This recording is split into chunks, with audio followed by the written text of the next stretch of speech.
The S1 reasoning paper from Stanford came out about a week ago. I have a video on it on this channel, and it's a great paper overall. And I mentioned in my video on it, and a lot of people at the when the paper came out mentioned that the big part of the paper is they train the model on 1,000 rows of data. That's essentially like what they just fine tune the model on a distilled data set of 1,000 rows. The second thing that they do is that they introduce the weight token, right? So it's two parts, and they introduce and make two breakthroughs and research documents.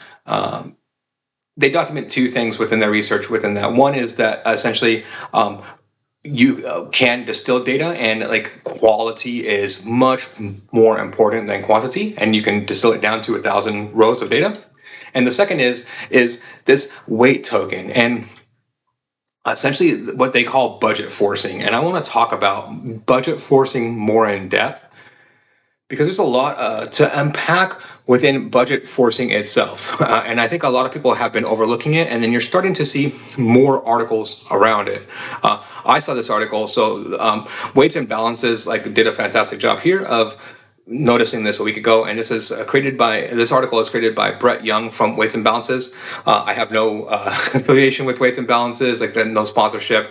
I pay them money, so I'd be open for sponsorship from Weights and Balances. It would save me money, but I have no affiliation whatsoever with them, and so. Within this, I'll leave a link to their article here. If you run their code within this, Weights and Balances, as I mentioned, I pay them money, right? So it's going to charge you to run their code in their notebook within this, and they're using some large models within this. They're using Qwen32B as well as GPT-4o for the judge model, right? And so let's talk about these weight tokens and what exactly they are, and kind of the bigger bottom line around them. So weight tokens are very straightforward, right? It's just to prompt the model to think longer or less long about a problem, and then and about a particular chain in a problem. And this is just another lever that can be pulled within this equation that we didn't know existed before, right? And then within this, there is a very counterintuitive notion within the weight tokens that I want to point out. So first of all, by implementing these weight tokens, looking at a model of not weight tokens versus weight tokens, it's about a 16% difference that you get out of model performance. It was 66% on the end result with weight tokens compared to 50% without on these math benchmarks.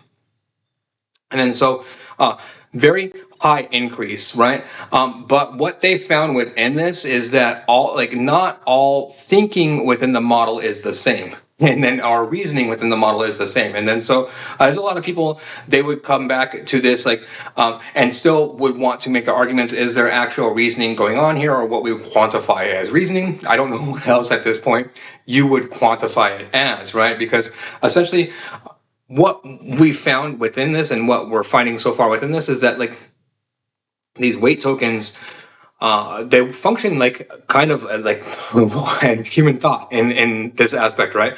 Wherein that if the model is, let's say, confident upfront, it's upfront, it's not thinking about the problem a lot, then it's going to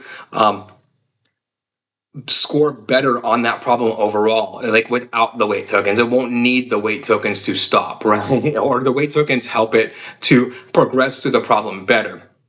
Whereas if you have the problem and the model is thinking up front, and the model is churning up front for a long time, and you can tell it's thinking hard about the problem, that denotes that the model is going to have a much higher propensity and for probability for actually generating a correct response at the end of that, right?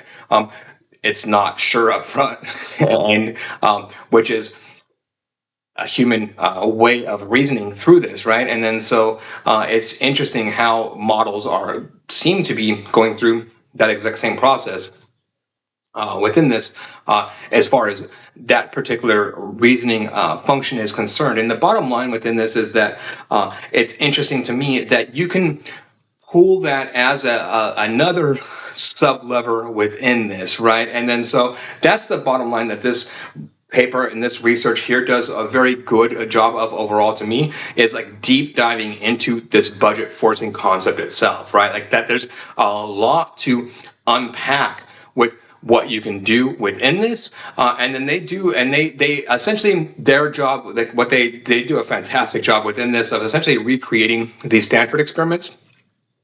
And the thing I love about this particular article and why I'm highlighting this article is they put the Stanford test to the test and they do their own tests on the test, and they actually their evaluation ends up being better than the reported results from Stanford. So not only do they confirm the Stanford results, but they're saying, hey, our independent research shows that you can actually do better than what they're reporting via this method. And essentially they're testing the bottom line that they test within this is that the weight tokens themselves, right? They're more concerned within this testing and their evaluation on the weight tokens as opposed to the data set. Whereas like a lot of other papers, research, everything else that I've seen around it, they're all focused on the data set, right? And instead of the like what you're getting from these weight tokens, but they're getting, I mean, up to huge increases, right? Like they get up to a 0.767 top or 0.867 top end result compared to a 0.5, just highlighting that, right? Like massive increases in performance via this weight token method, and this essentially weaving in this method of having the model think about the problem in advance and implement stopping of thinking and a certain amount of time and thought on the thought process itself. And then also within this weight token, the other thing that you can implement from a mathematical perspective, and if you look through this code, is you can implement reward functions directly on the weight token itself, right? So bottom line, it just gives you like a bunch more levers for yourself to pull and for the model to pull itself, right? The model gets to essentially judge itself. And then in this instance, they're utilizing a very cool method within this, and they take it a step further. Their optimal method was a Qwen 32B model as well as a GPT-4 model, GPT-4o. So Qwen 32B was generating responses, and then GPT-4o was judging the responses, right? And then so this would be like if you're looking to like save costs, etc. This would be a major cost savings for like a corporation, for example, right? Where instead of running all of your like this whole entire framework through GPT-4o or OpenAI, for example, you can run it on your local model and then pass off what you want as an end result and to the API, and then only pay for that API. In that instance, like you're saying, let's say each call is like a tenth of what it could be. For some corporations that I've seen, they're like millions of dollars in savings by doing that at this point, right? Just highlighting that for you overall, free. So overall, budget forcing is the big thing that people are overlooking when it comes to the S1 research, and then so just highlighting that overall. I also have on my second channel a podcast episode that dives deeper and gives an AI overview of this same exact paper and research. And then so if you want to hear kind of a podcast and an even deeper dive into this subject, I'll leave a link to my second channel and to that like podcast episode in the description of this video. If you like this type of content, please like and subscribe. Thank you very much.